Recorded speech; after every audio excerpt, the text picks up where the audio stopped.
welcome those loquacious lovers of legends and lore. Those versatile viscounts of voluminous verbosity as they portray a panoply of personalities under this preeminent proscenium. Please welcome Mr. Smythe and Mr. Jones. Well, hello, everybody! Hello there! Can we get a huzzah? Huzzah! Wonderful! I'm Mr. Smythe. And I'm Mr. Jones. And how is each and everybody doing today? Welcome to the theater, the famous Royal Theater. And while we're in the theater, I say let's do a play using our imagination as well as good enunciation. Together we will be creating a creation that will take your breath away.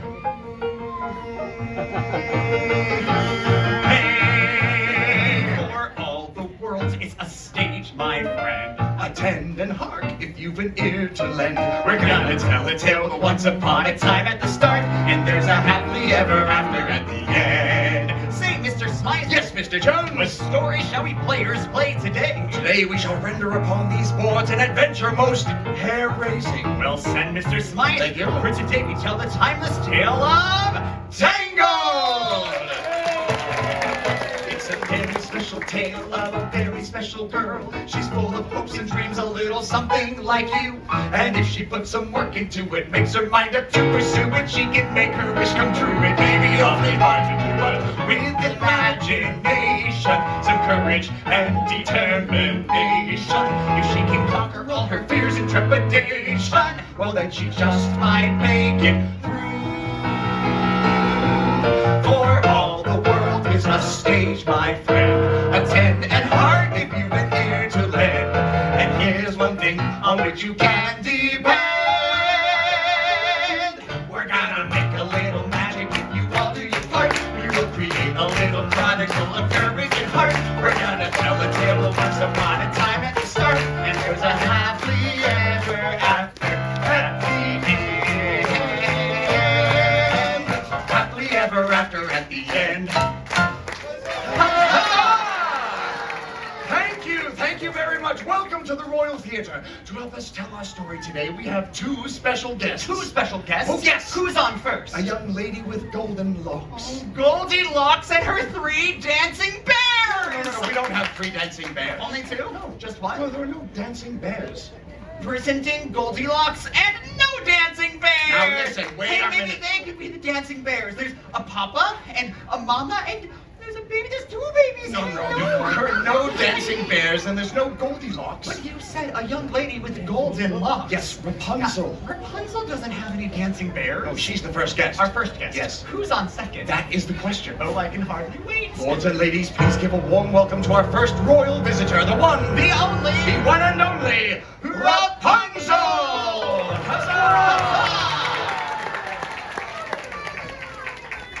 Princess Rapunzel, we are honored to be in your presence today. And we are most delighted that you accepted our invitation to join us for a live performance of your story. Oh, it's my pleasure. After all, who better to help us tell the story of Rapunzel than Rapunzel? This is going to be such an adventure. Now remember, we are here to assist you any way we can. Should you wish to know where to stand, we shall show you. Should you want to know what you say, we will tell you. Should you wish to recognize one of us for most outstanding performance by a player in a leading role, drama or comedy, we shall kneel before you in humble gratitude. Oh, I'm sure you'll both be wonderful. Very well then. Are you ready? Yes. Then let the play begin.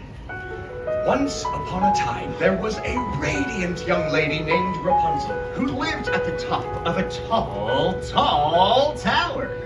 From the time I was just a baby, my mother never allowed me to go outside. Each day, as Rapunzel gazed out her tower window, she wondered, when would her life begin? My dream was to see the floating lanterns that appeared in the night sky every year on my birthday. But today, like every other day, Rapunzel's daydreams were interrupted by the sound of a familiar voice. Rapunzel! Mother Gothel? Let down your hair! Oh, let me undo that for you. Oh, wait a minute. You have no idea how long it takes to braid this. Oh, of course, Princess. Stunt hair, please. Oh, what is that? That is a theatrical representation of your hair. Oh, I love the theater! Rapunzel, I'm waiting. Coming, Mother. Obediently, Rapunzel lowered her hair so that Mother Gothel could easily ascend the steep tower wall.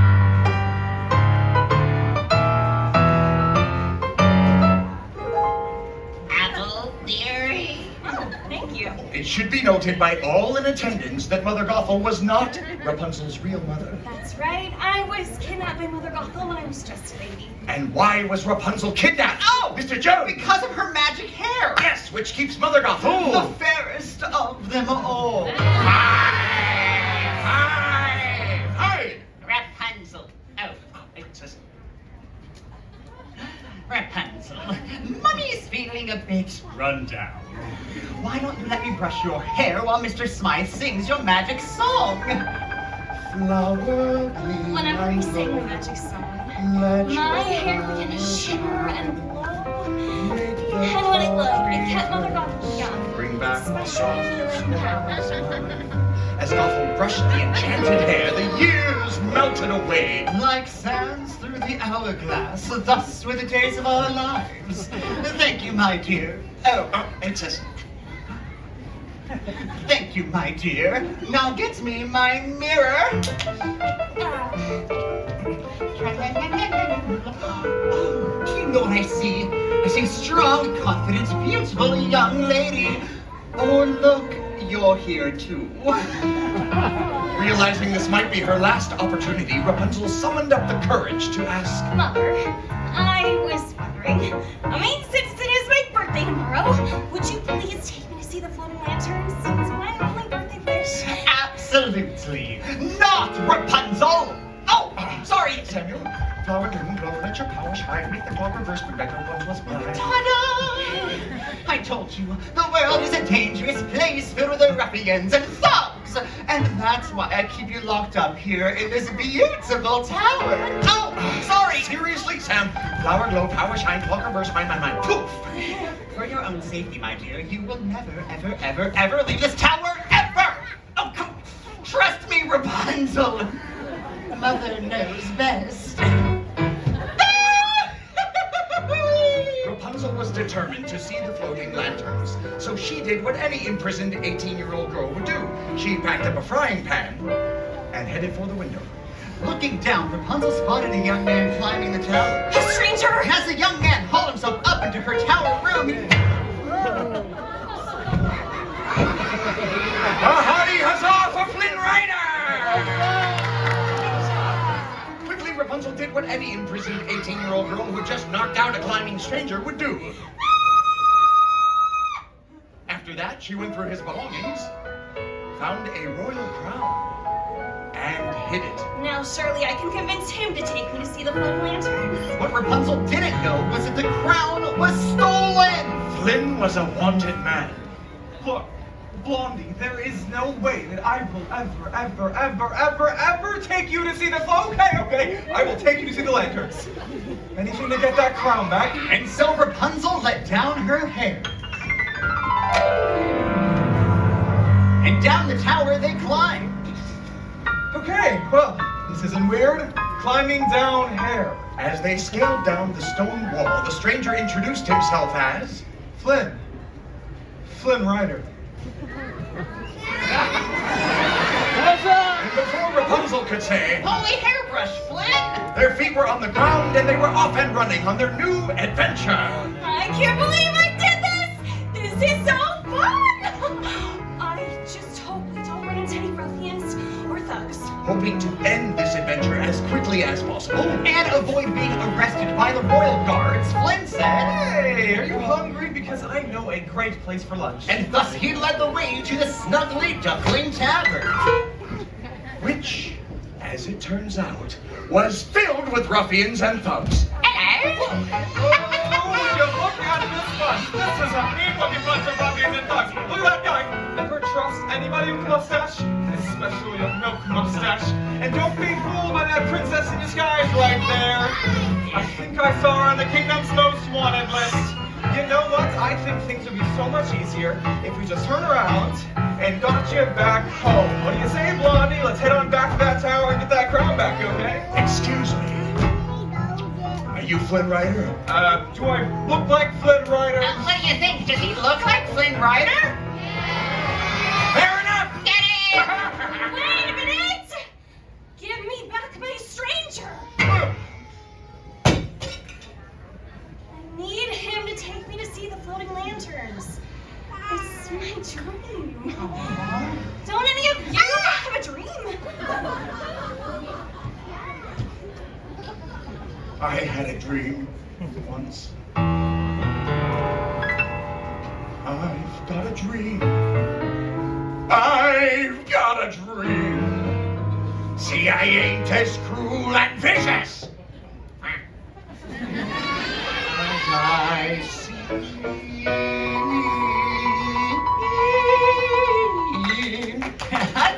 Thank you. Though I do like breaking femurs, you can count me with the dreamers. Like everybody else, I've got a dream. Hey, I've got a dream. Well, take it away, fellow ruffian. I've got scars and lumps and bruises, plus something here that oozes, and let's not even mention my complexion. But despite my extra toes and my glitter and my nose, I really want to make a love connection. He's got a dream. He's got a dream. Well, I've got a dream. He's got a I dream. just want to see the floating lanterns gleam. And with every passing hour, she's so glad she left her tower. Like all you lovely folks, she's got a dream. Yes, way down deep inside, we've got a dream. Yeah! Suddenly, out of nowhere, came a brand new character nobody had ever seen. Well, I've seen him. That's Maximus, a horse of the Royal Guard. And he's after me. Follow me. There's a secret passage.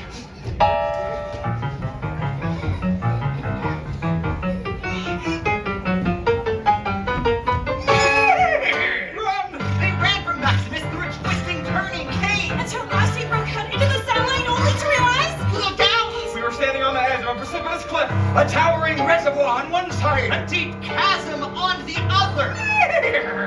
Thinking quickly, Rapunzel tossed her hair across the chasm where it latched onto a wooden beam. Flynn, follow me. But it was too late, for Flynn was trapped and Maximus was on him, sword drawn. Seriously?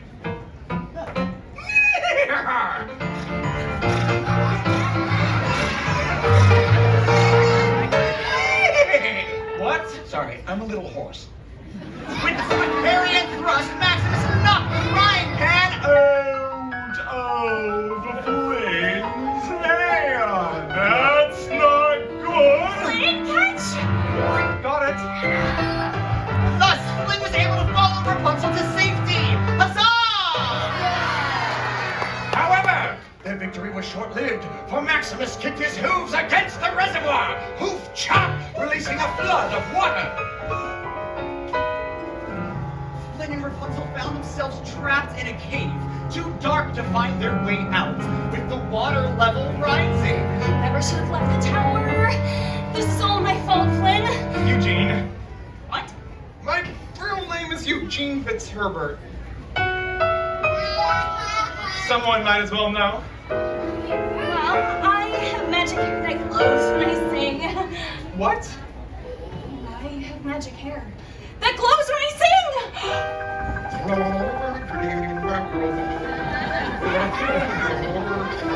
Rapunzel's hair became water with its magic light and led them out of the cave. Huzzah! Let's hear it for the backside of water.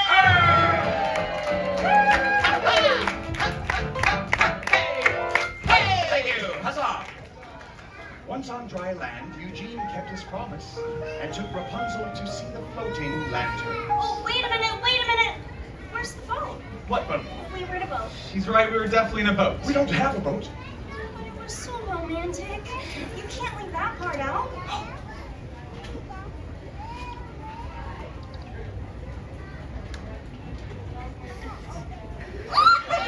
Now what is that? It's a theatrical representation of our boat. Oh, I love the theater! Thanks, Daniel. Every year on this day, the king and queen release the lanterns in honor of their lost daughter. They're so beautiful.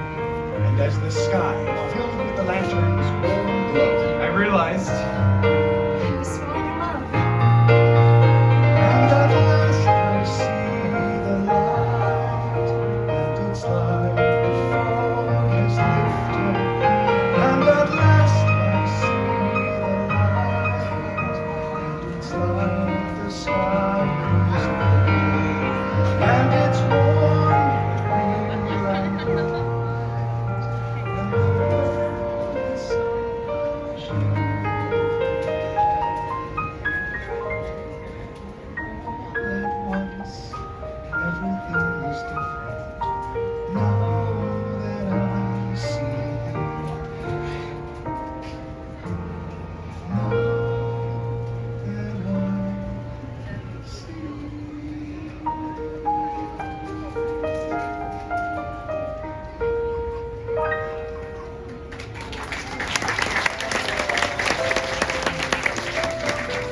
What is this picture? it's a symbol of the royal family. The king, the queen, the missing princess. The missing princess. The missing princess! Eugene, I have to go! As quickly as she could, Rapunzel raced back to the tower. Rapunzel, where are you going? Rapunzel, where have you been? Out there, discovering who I really am. I'm the missing princess. Huzzah! Well, bravo, you figured it out.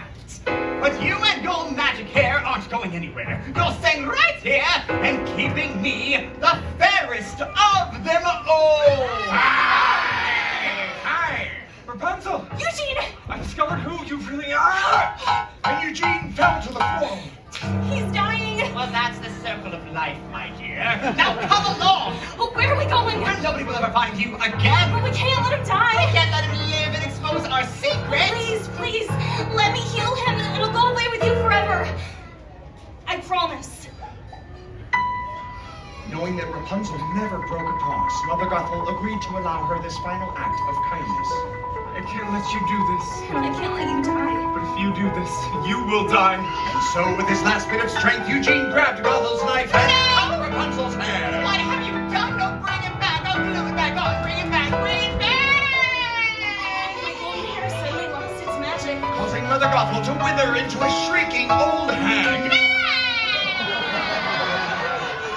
Thou cursed brat, see is what thou hast done, for I melt, tis not a bit of fun, but I'll get you, my pretty, and your little chameleon too.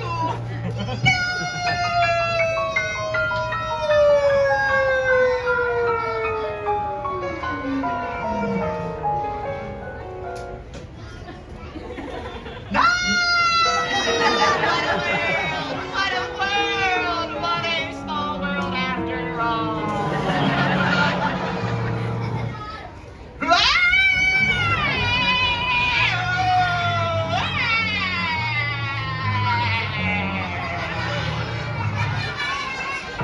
Ow. At last, Eugene, I see the light. Everything is different now that I see you. And with his last breath, Eugene uttered the words, You were my new dream.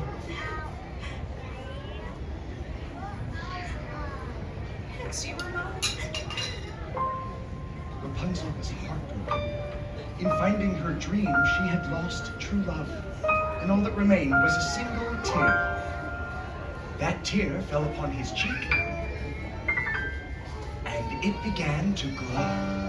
You see, the same magic that surrounded Rapunzel's hair was also present in this single teardrop. Its healing light flowed through Eugene and sprang forth, swirling through the tower room. And with that light came new life and new love. Huzzah! Return to the kingdom and reveal Rapunzel as the missing princess. At which point the king And the queen My real mother and father welcome me. was alone before Rapunzel married Eugene. and Eugene married Rapunzel. And we all lived. Happily ever after. A royal round of applause for Princess